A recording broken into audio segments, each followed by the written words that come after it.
시카고의 어느 상점이 화재가 나서 다 타버리고 말았습니다. 시카고라는 도시는 이제 미국에 있는 도시죠. 모두들 그 상점이 이제는 폐업을 할 줄을 다 그렇게 믿고 그렇게 알게 되어졌습니다. 그랬는데 그 다음날 놀라운 일이 벌어졌어요. 그 다음날 아침에 잿더미가 된 상점 앞에 간판을 이렇게 내걸었는데 이런 말이 거기에 이렇게 적혀져 있었습니다. 이 집의 모든 것은 다 타버렸습니다. 그러나 제 아내와 자식들과 희망은 타지 않았습니다. 내일부터 정상적으로 영업이 계속될 것입니다. 내일부터 영업이 정상적으로 계속될 것입니다.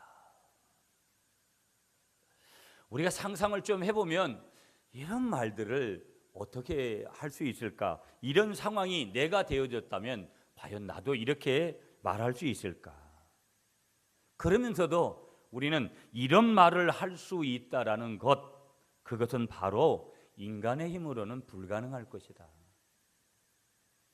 그래서 오늘 성경은 이것은 인간의 힘으로 되지 않은 것이고 성령의 역사다, 그렇게 고백을 하시고 또 오늘 고백하는 그 사람들을 또 말씀하시고 또 오늘 성경은 하나님께서 그와 같은 말씀을 저와 여러분들에게 주시는 줄 믿습니다. 모든 사람이 실망하고 슬퍼할 때에도 성령의 사람들은 여유를 가질 수 있는 것이다. 그것은 이유가 다른 데 있는 것이 아니라 성령께서 언제나 새로운 소망을 주시고 하나님을 신뢰하는 믿음을 그에게 공급해 주시기 때문이라는 이 사실을 분명하게 오늘 말씀을 통해서도 이 예화를 통해서도 저와 여러분들에게 주시는 줄 다시 한번 믿습니다.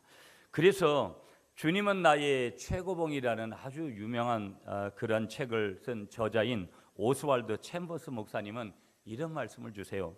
성령은 개인의 인생살이를 허물어 버리고 그 위에 하나님을 향한 탄탄대로를 구축한다. 다시 한번 제가 읽어드릴게요.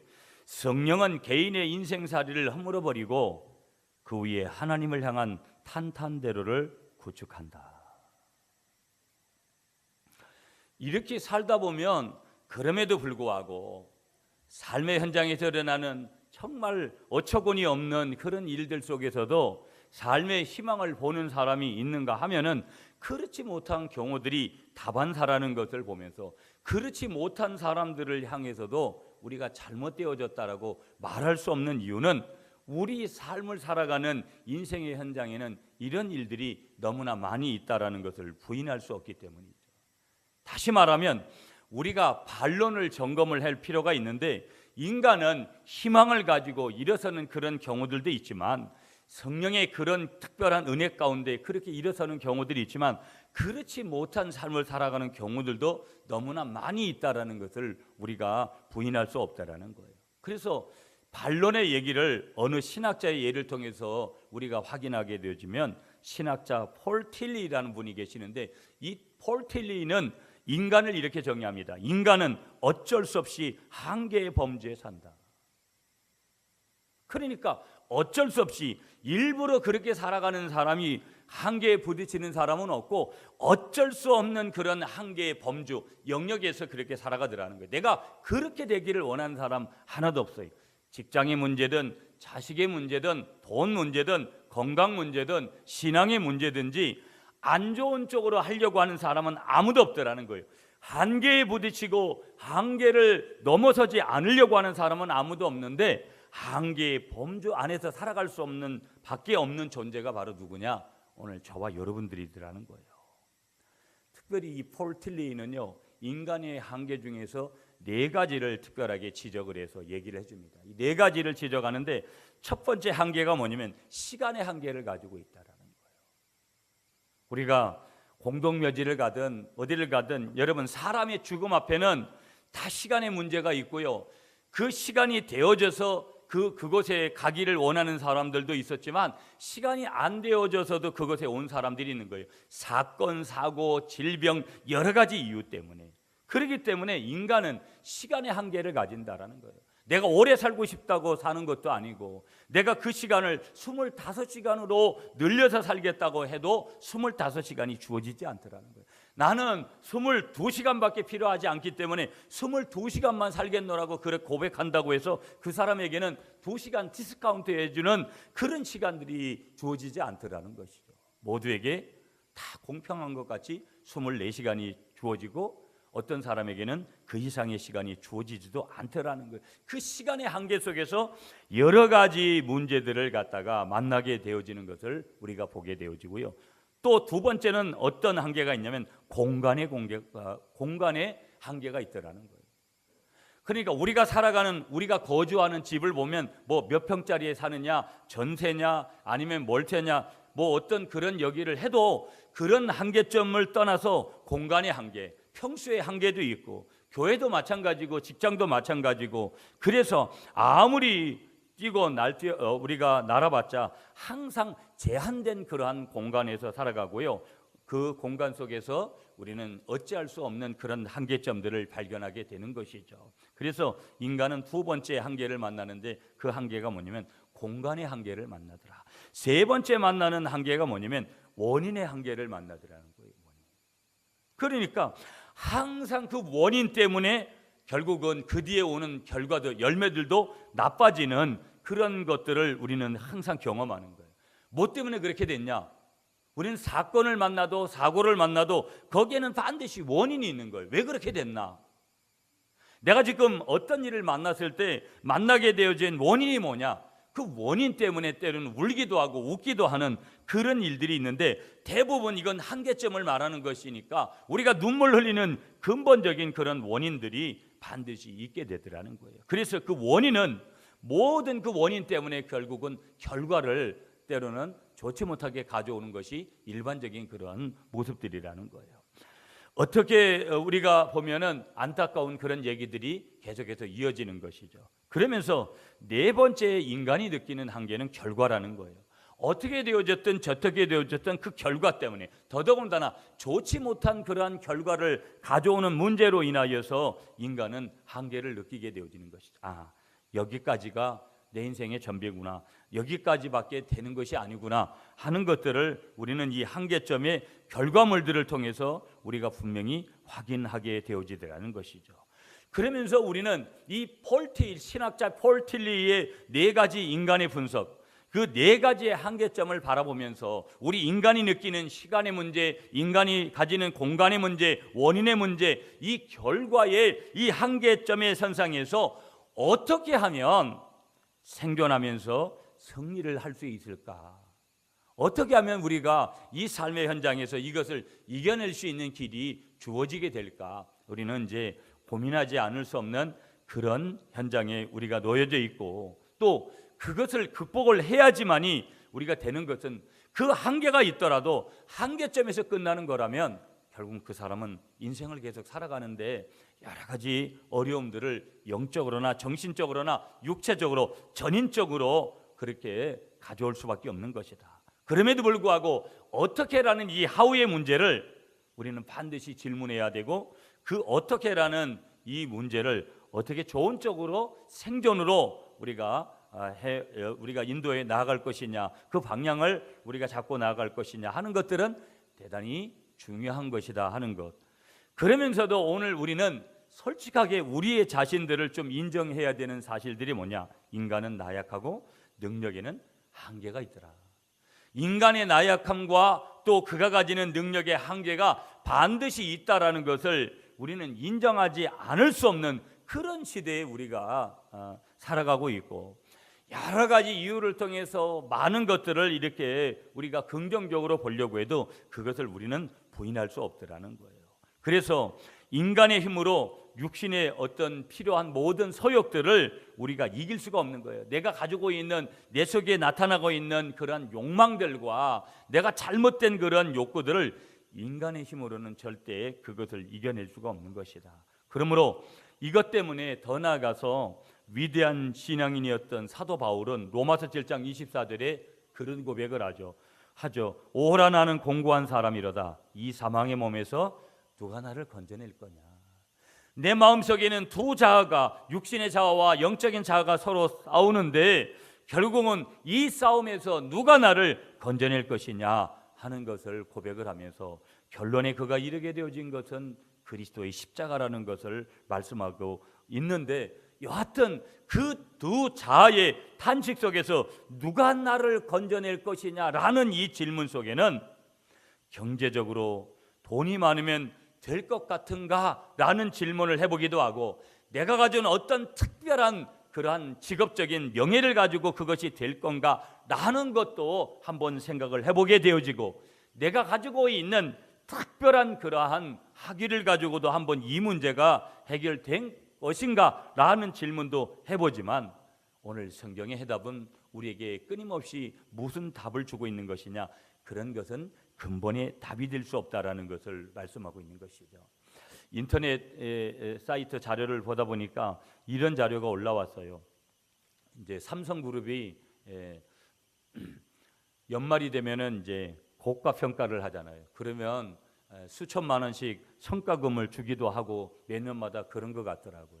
그런데 올해는 이 삼성이 고가 평가를 해가지고 10%에 드는 사람들은 연봉을 동결을 하거나 삭감을 하거나 그렇게 조치를 취하고요. 예전에 주었던 성과급이나 인센티브는 최소한의 규모로 줄여가지고 그렇게 준다라는 거예요.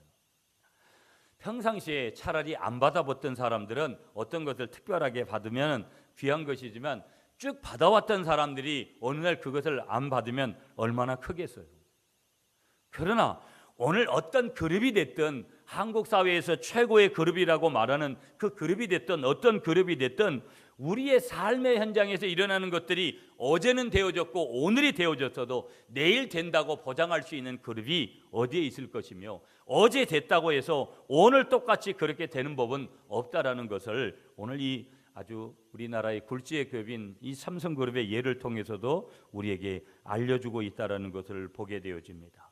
그러면서 오늘 우리 사회를 좀 더 이렇게 보게 되어지면, 우리 사회 속에서 벌어지고 있는 수많은 사건들과 사고들을 보면, 얼마 전에 여러분 토막살인 사건을 저지른 이 박봉춘이라는 사람 같은 이 위험한 인물들이 제2의 박봉춘, 제3의 박봉춘이라는 이런 인물들은 끊임없이 우리 사회를 힘들게 할 것이고 우리 사회를 긴장시킬 것이다라는 것을 우리는 여러 곳에서 이제 보게 되어집니다.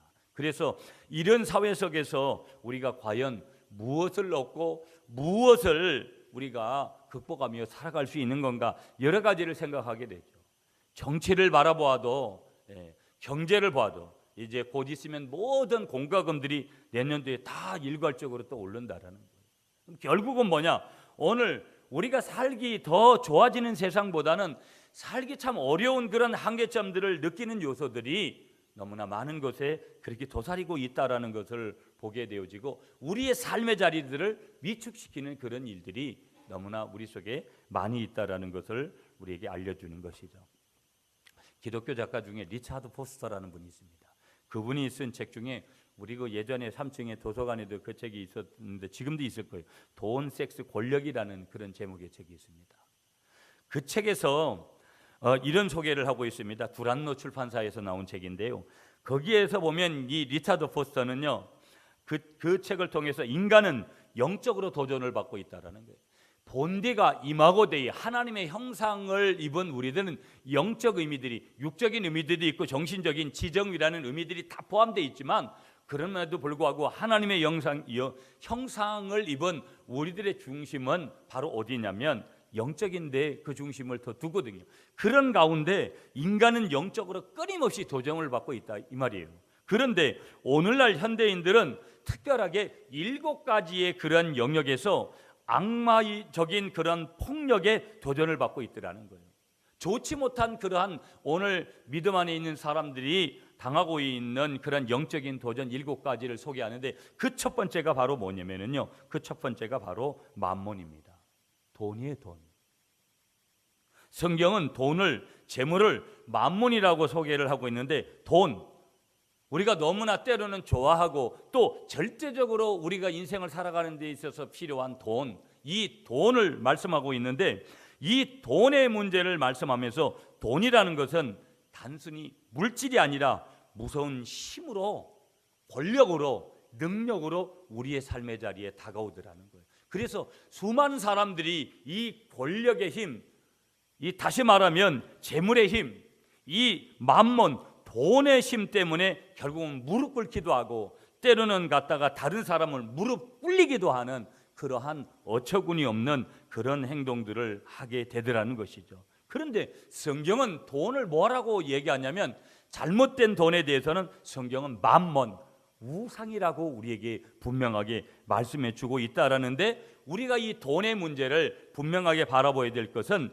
이 돈이 결국은 영적인 것뿐만 아니라 우리의 내면적인 것, 우리의 육신적인 것, 우리의 전인을 완전하게 무너뜨릴 수 있는 수단이 되는 것이고, 이 돈을 잘못 사용하게 되어질 때 엄청난 문제들이 우리의 삶에 일어날 수 있다라는 것. 그건 영적인 도전을 뛰어넘어서 우리의 모든 삶에서 그와 같은 일들이 일어나게 되어진다라는 것을 우리한테 말씀하면서, 모두가 다, 대부분의 많은 사람들이, 오늘을 살아가는 사람이나 오늘 여기 성경시대에 살아가고 있는 사람들이나 모두가 다 마찬가지로 어떤 상황 속에 있는 것이냐, 이 우상 앞에 무릎을 꿇고 살아가는 사람들이 너무 많이 있다라는 것을 말씀하면서, 저와 여러분들을 포함한 이 땅에 살아가고 있는 모든 사람들이 내가 인식하건 인식하지 못하건 이 돈의 우상의 노예가 되고 자기 스스로 우상이 되어버리는, 돈을 많이 가지고 있는 것 때문에 그렇게 되어버리는 예들도 우리의 삶의 자리에서 너무나 많이 보게 되어지더라는 것이죠. 가끔 우리는 이런 얘기들을 합니다. 저 사람 차라리 어떤 의미에서는 돈만 가지지 않았다면 참 좋은 사람이라고 그렇게 얘기할 수 있는 그런 부분들이 있는 거예요. 왜냐하면 그 사람은 이미 돈 때문에 사람이 잘못됐다라는 것을 지적하는 거예요. 돈만 차라리 없었으면 저 사람은 저 사람이 가지고 있는 인격, 저 사람이 가지고 있는 그런 기본적인 자질을 다른 사람들에게 좋은 영향을 주면서 살아가고 있을 텐데, 돈이 결국은 그 사람을 교만하게 만들고, 돈이 결국은 자기를 고민하게 만들고, 남도 괴롭히기도 하고 남도 힘들게 만드는, 그래서 만몬이라고 하는 그런 우상에 사로잡히게 되는, 그렇게 사로잡힐 때 결국은 자기도 죽고 남도 죽이게 되는 그런 일들이 그 만몬이라는 돈에서 나오게 된다라는 것을 우리에게 말씀하면서, 이 돈이라는 것이 항상 사람을 새롭게도 세우기도 하지만, 그러나 이 돈이 때로는 우리들을 잘못되게 하는 그런 영역으로 우리를 충분하게 인도하게 되어진다라는 것도 말씀하고 있습니다. 그러면서 이 리차드 포스터는 그의 책에서 계속해서 이 재물의 문제, 돈의 문제를 영적인 대적자로 그렇게 이제 얘기를 언급을 하면서, 두 번째 대적은 섹스에 대해서 얘기를 합니다. 그러니까 오늘 우리 21세기를 살아가는 사람들은 결국은 뭐냐면 성의 노예가 된 사람들이 너무나 많은 거예요. 이미 보는 것으로부터, 듣는 것으로부터, 느끼는 것으로부터 실제적인 어떤 그런 것이 아니어도 이미 많은 사람들이 여러 가지를 통해서 그런 성의 노예가 되어지는 그런 어리석은 그런 그 행동 속에 살아가는 사람들이 있고, 더더욱이나 뭐예요? 그런 영적인 그런 대적들이 우리를 도전하면서 우리를 힘들게 만들더라 하는 것. 세 번째로 말하는 것이 종교적인 율법주의를 얘기하고, 네 번째는 과학주의를 얘기해요. 네 번째 얘기하는 이 과학주의도 굉장히 우리에게는 중요한 것이죠. 과학기술이라는 것, 이제는 뭐가 됐느냐? 신의 위치에 과학이 올라갔습니다. 그것이 어떤 영역이든지 모든 영역 속에서 결국은 뭐냐면 신의 위치에 뭐가 올라갔냐? 과학이 올라가고 있다는 거예요. 어찌 보면 오늘 이 시대의 사람들은 과학이 주는 어떤 그런 혜택에 대해서 더 신이 자기들에게 내려진 은혜를 고백하는 것보다는 과학의 힘을 통해서 주는 것들, 우리가 흔히 볼 수 있는 한 가지가 뭐냐면 우리가 쓰는 스마트폰이 스마트폰.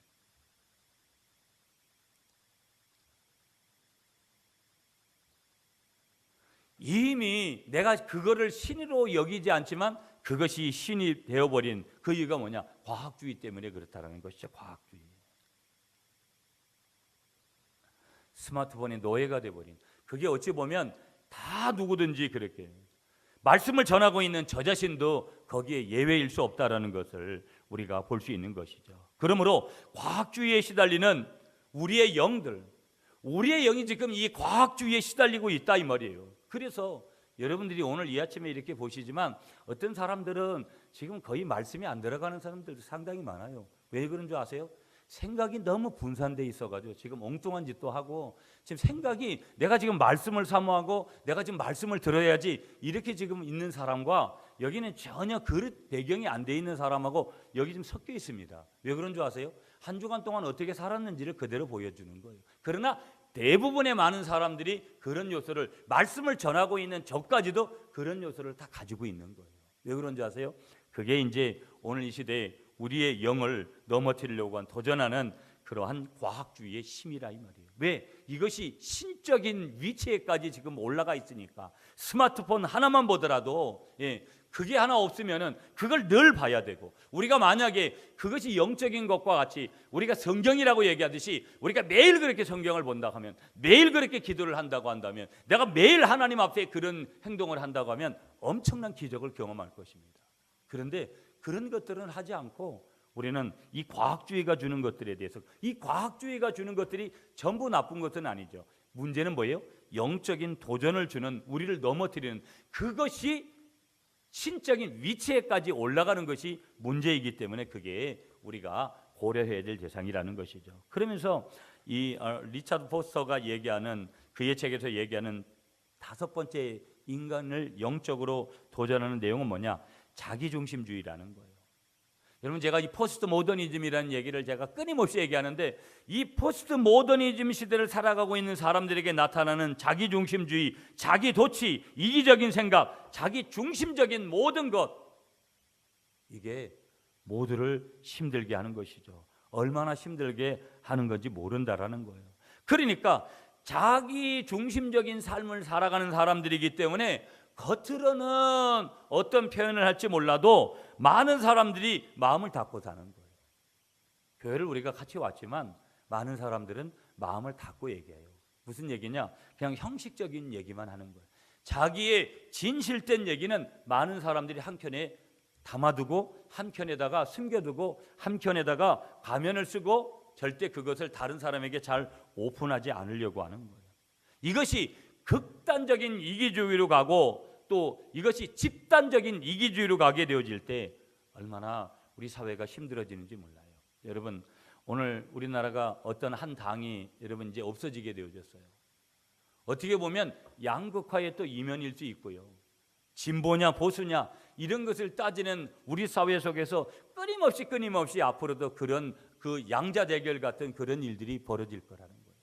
누가 옳으냐 옳지 못하느냐에 떠나서 결국은 집단적인 이기주의가, 자기중심적이고 자기도취적인 그런 것들이 더불어서 살아가는 것들을 갖다가 깨어뜨리게 되는 그런 일들이 벌어지더라는 거예요. 그러면서 리차드 포스터가 그의 책에서 마지막으로 발표하는 7번째 내용은 뭐냐면, 우리를, 인간을 영적으로 도전받게 하는 그런 그 폭력이 뭐냐? 궁극주의라는 것이죠. 궁극주의.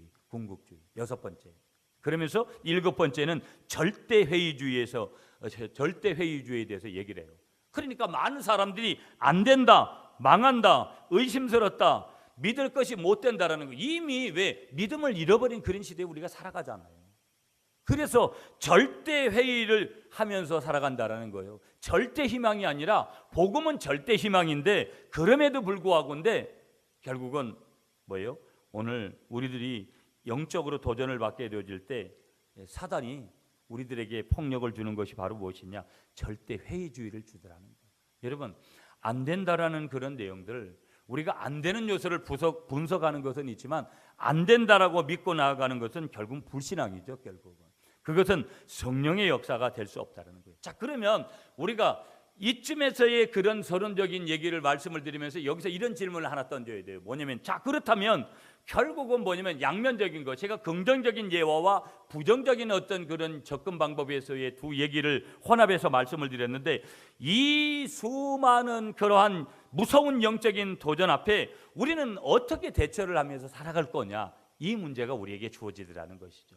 그렇다면 무엇으로 이기면서 이걸 대항하면서 우리가 살 거냐 하는 것을 오늘 성경을 통해서 확인을 해봐야 돼요. 자, 성경으로 한번 돌아가 볼게요, 여러분. 오늘 성경에 돌아가 보면 이스라엘 사람들이 여러분 이 배경을 좀 보면 바벨론의 포로가 되어져서 70년이라는 긴 세월 동안 수 없는 그런 아픔과 고통을 경험하게 되어질 때 하나님께서 일부러 그들을 갖다가 그렇게 만드신 것이죠. 그렇게 되어지고 난 다음에 하나님께서 페르시아 왕 보레스라는 그런 왕을 세우게 하셔서 그를 통해서 이스라엘 백성들이 이제 구원을 받게 되어지고 해방을 받게 되어져서 다시 유대 땅으로 돌아가서 뭘 하도록 만드시냐면 무너진 예루살렘 성전을 수축할 수 있도록 그들에게 허락을 하고 수많은 그런 백성들을 다시 예루살렘으로 돌려보내게 됩니다.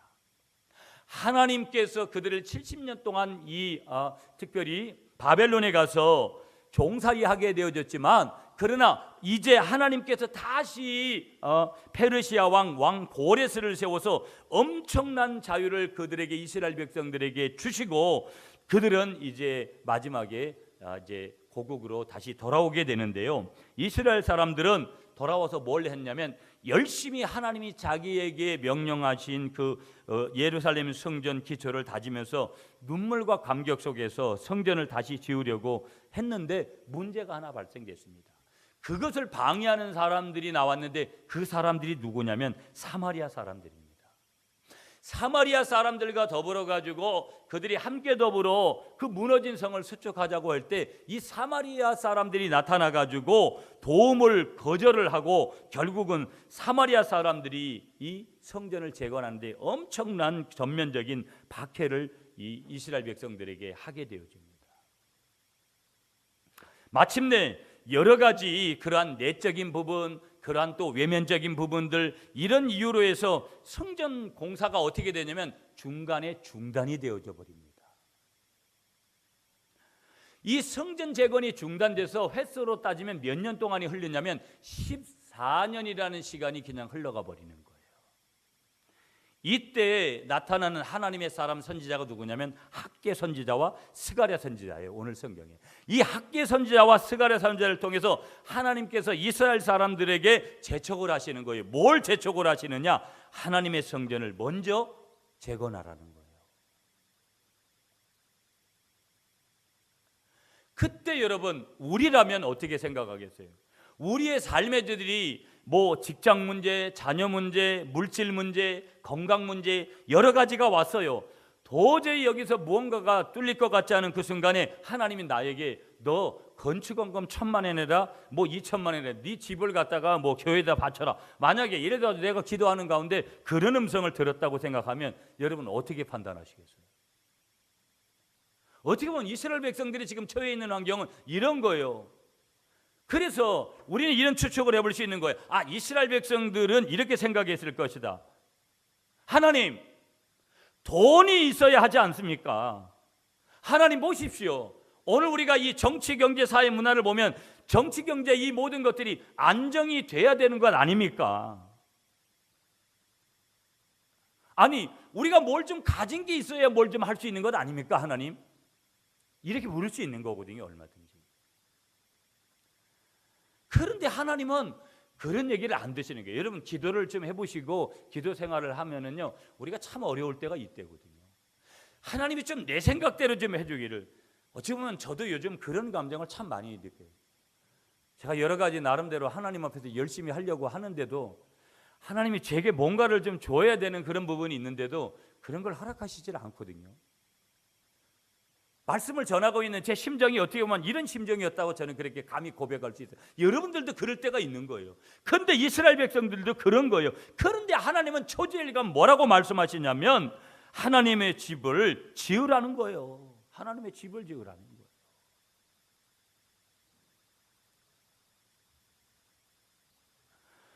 더 영적으로도 큰 말씀이 뭐냐면요, 하나님의 집을 저렇게 놓아놓고 너희 집을 짓는다거나 너희 성을 쌓는다면 하나님께서 불어버리시겠다라는 거예요.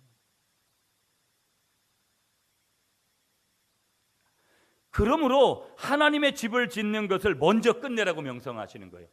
하나님의 성전을 갖다, 예루살렘 성전을 먼저 재건하라는 거예요. 여러분, 이렇게 얘기하면 현실은 대단히 난감하고 대단히 불쾌할 수도 있고 믿음을 버려버릴까? 전혀 보면 이스라엘 백성들이 인간의 눈으로만 가망이 없어요, 여러분.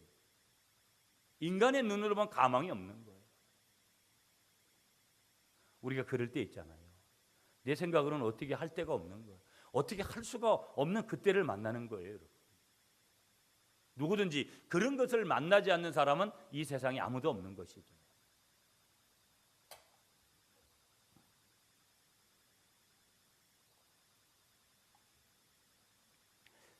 하나님, 이렇게 반문할 수 있어요. 계속해서 하나님, 우리가 이 성전을 뭐 맨손으로 어떻게 우리 뭐라 하라는 겁니까? 하나님이 그걸 할 수 있는 것을 주셔야지요. 뭔가 있어야 하고 뭔가 안정이 돼야 되는 것 아닙니까? 그러나 하나님께서는 그런 것 말씀하시지 않는 거예요. 그러니 네가 이런 게 필요하니 네가 이런 것 있어야 되겠지, 개의치 않으시는 거예요. 그저 뭐 하라는 거예요? 성전을 재건하라고 말씀하시는 거예요. 그러면서 여러분, 이 스가랴서 이런 성경을 보면 어렵죠. 성경을 읽기가. 그러면 약간 묵시적인 그런 부분들이 있는 거예요. 그래서 굉장히 여러분, 이 스가랴서나 이런 성경들을 보면 어려워요. 무슨 환상 얘기하고. 오늘 성경도 보시면 여러분이 이게 뭐 이해가 되는 건가요? 그러니까 하나님은 스가랴에게, 이 스가랴 선지자에게 8가지의 환상을 보여주십니다. 그 중에 오늘 이 나오는 환상은 5번째 환상이거든요. 등대가 보이고 두 감람나무가 보이는 거예요, 여러분. 등대는 뭐시면 빛을 얘기하는 거거든요. 빛. 그러니까 그 빛이 있기 위해서는 뭐가 주어져야 된다는 거예요? 감람 기름이 있어야 된다는 거예요. 그래서 하나님께서 등대와 감람나무를 지금 보여주시는 것이 오늘 본문이거든요. 그런데 오늘 본문을 여러분 표준 세번역으로 제가 한번 읽어드리면 이런 거예요. 잘 들으세요, 여러분. 내게 말하는 천사가 1절 말씀이에요. 다시 와서 나를 깨우는데 나는 마치 잠에서 깨어난 사람 같았다. 2절, 그가 나에게 무엇을 보느냐고 묻기에 내가 대답하였다. 순금으로 만든 등잔대를 봅니다. 등잔대 꼭대기에는 기름을 담는 그릇이 있었고 그 그릇 가장자리에는 7대령에 연결된 등잔 7개가 놓여 있습니다. 3절, 등잔대 곁에는 올리브나무 2그루가 서 있는데 하나는 등잔대 오른쪽에 있고 다른 하나는 등잔대 왼쪽에 있습니다. 4절, 나는 다시 내게 말하는 천사에게 물었다. 천사님, 이것들이 무엇입니까? 5절의 말씀, 내게 말하는 천사가 나에게 그것들이 무엇을 가리키는지 모르겠냐고 묻기에 천사에게 모르겠다고 대답하였다. 6절의 말씀, 그가 내게 이렇게 말해 주었다. 이것은 주께서 스룹바벨을 두고 하신 말씀이다. 힘으로 되지 않고 권력으로 되지 않고 오직 나의 영으로만 될 것이다. 만군의 주께서 말씀하신다. 이게 표준 세번역으로 읽는 오늘 본문이거든요. 그러면 오늘 6절 말씀을 우리가 보게 되어지면 하나님께서 2절을 한번 보세요. 여러분, 6절 중에서 오늘 전체적인 스가랴 4장 2절 말씀, 구약성경 1315페이지, 구약성경 1315페이지, 스가랴 4장 2절 말씀. 자, 2절 말씀 여러분이 읽어주십시오. 시작.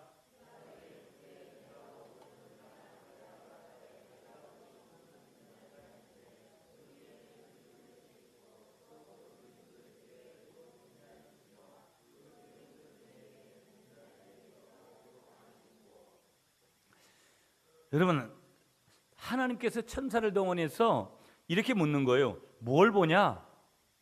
뭘 보냐? 이 보는 문제는 굉장히 중요한 거예요.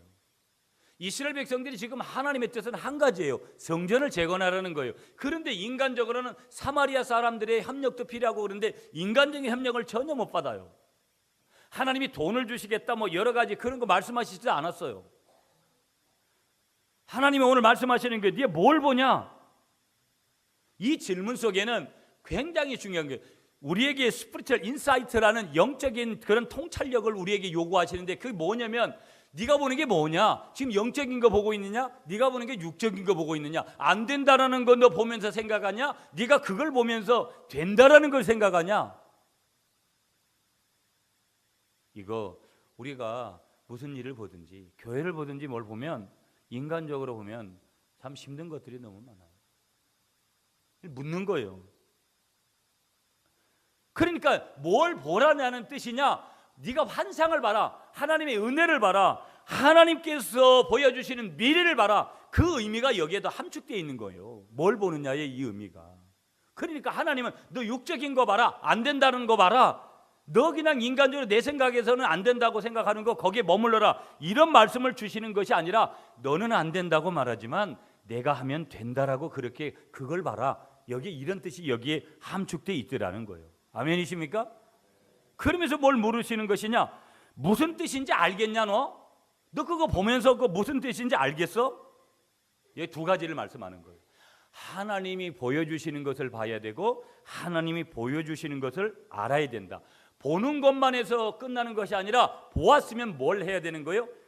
그것을 깨닫는 것이 우리에게 얼마나 중요한 것인지를 여기서 지금 말씀하고 있는 거예요. 그러면 오늘 6절 말씀을 한번 가보세요. 자, 6절 말씀 여러분 다 같이 읽겠습니다. 6절 시작. 그가 내게 대답하여 이르되 여호와께서 스룹바벨에게 하신 말씀이 이러하니라. 만군의 여호와께서 말씀하시되 이는 힘으로 되지 아니하며 능력으로 되지 아니하고 오직 나의 영으로 되느니라. 아멘. 자, 보세요 여러분, 오늘 여기 말씀 중요한데 하나님께서 이들에게 주신 사업이 뭐냐면 성전을 재건하는 사업을 염두에 주시고 하시는 말씀이 오늘 성경이에요.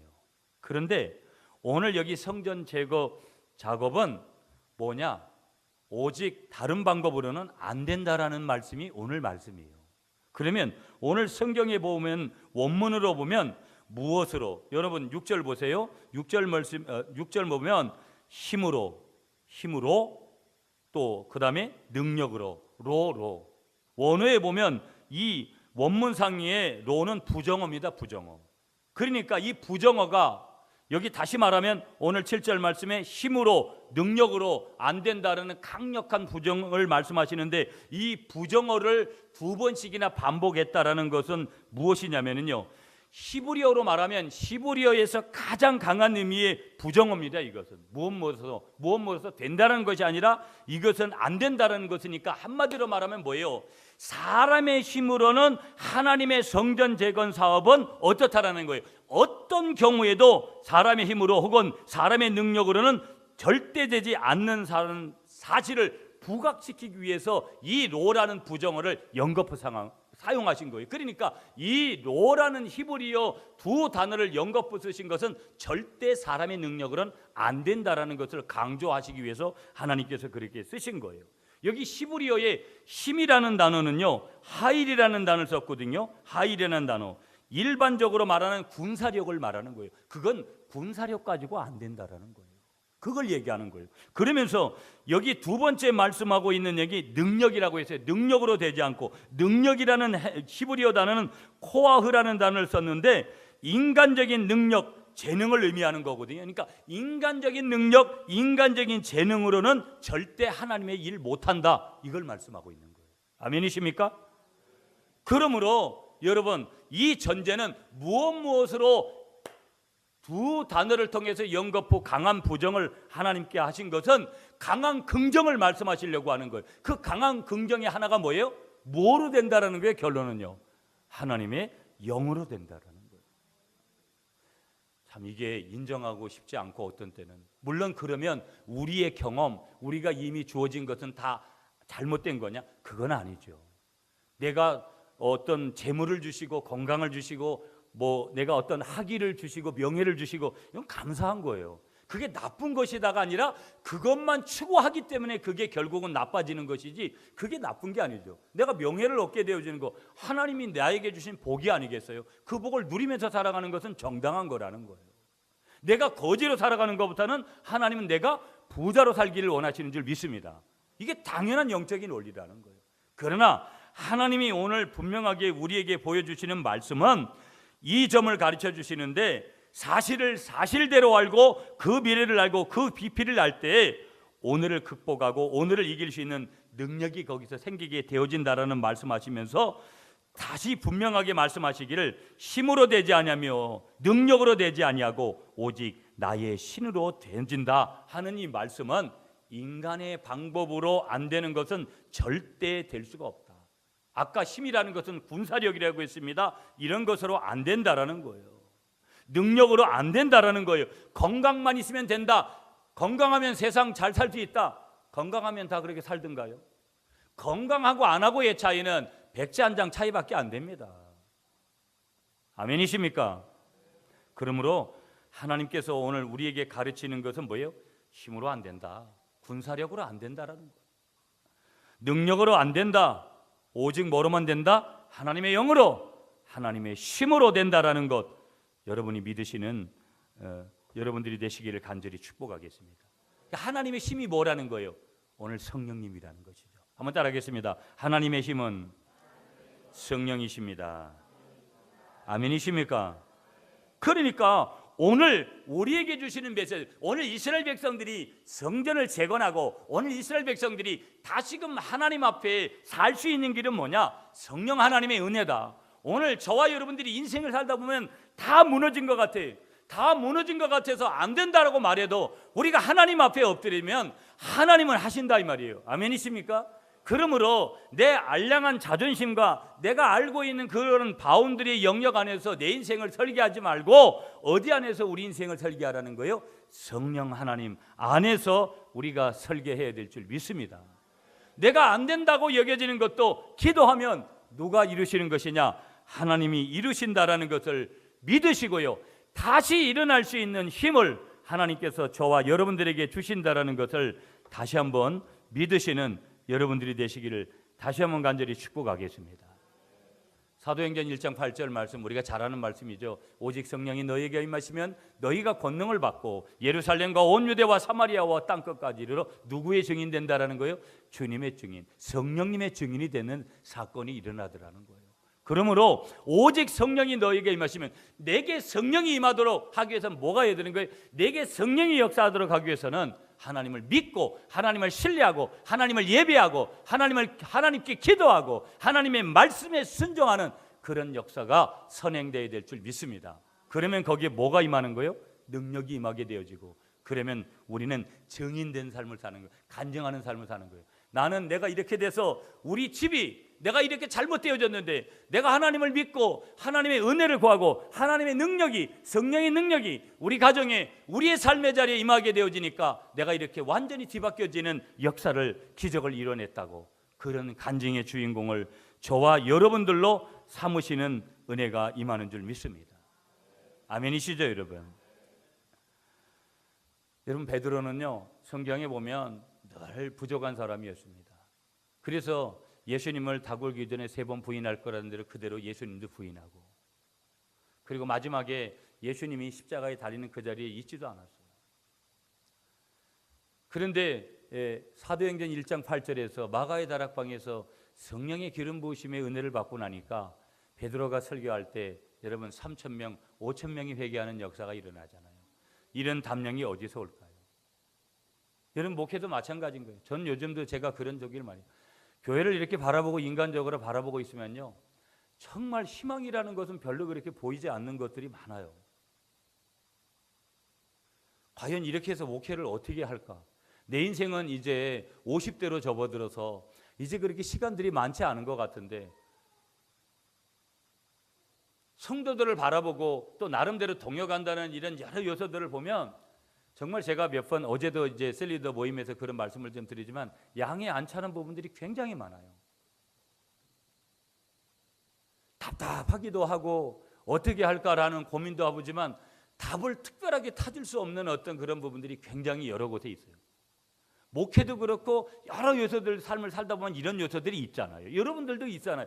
우리 집이 어떻게, 내가 우리 앞길이 어떻게 될 건가, 이런 것들이 지금 막막할 때가 있죠. 어느 날 갑자기 날벼락과 같은 일을 만나게 되어지고 뭐 그런 일을 만날 때 여러분 그런 것 아니에요? 이때 우리는 이런 곰곰이 이런 생각도 해보고 저런 생각도 해보고 동계산도 해보고 뭐 여러 가지 해보지만 마땅하지가 않는 거예요. 안 맞는 거예요. 이런 것들은 껴맞출 수가 없는 거예요. 그럴 때 나타나는 이런 이 답답함들이 있잖아요.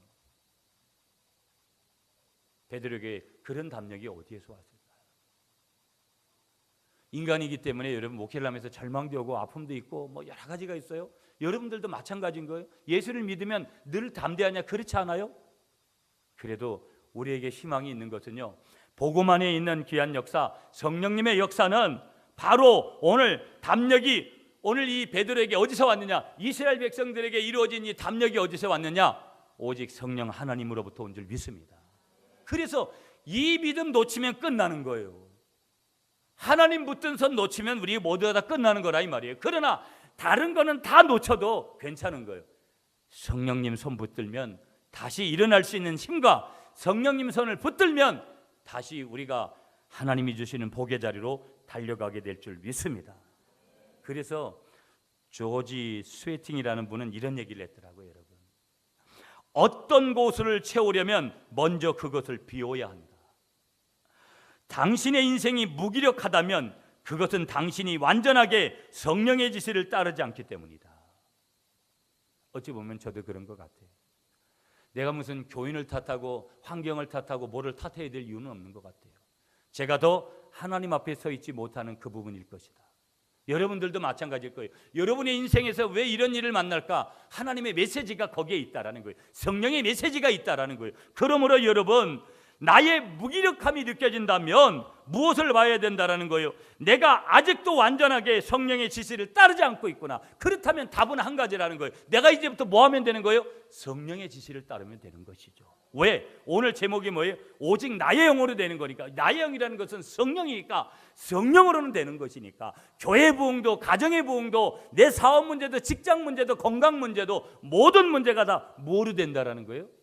오직 나의 신으로 성령의 능력으로 된다라는 것을 믿으시면서요, 이 12월이 다가오고 있는 시점에 우리가 낭망하고 절망해야 될 일이 있어도 절대 절망하지 말고 실망하지 말고 그것은 잠깐 하시고 모든 희망을 성령님께 거시고 성령님께서 성령 하나님이 우리를 인도해 가시도록 기도하면서 희망 가운데 살아가시는 여러분들이 되시기를 간절히 축복하겠습니다.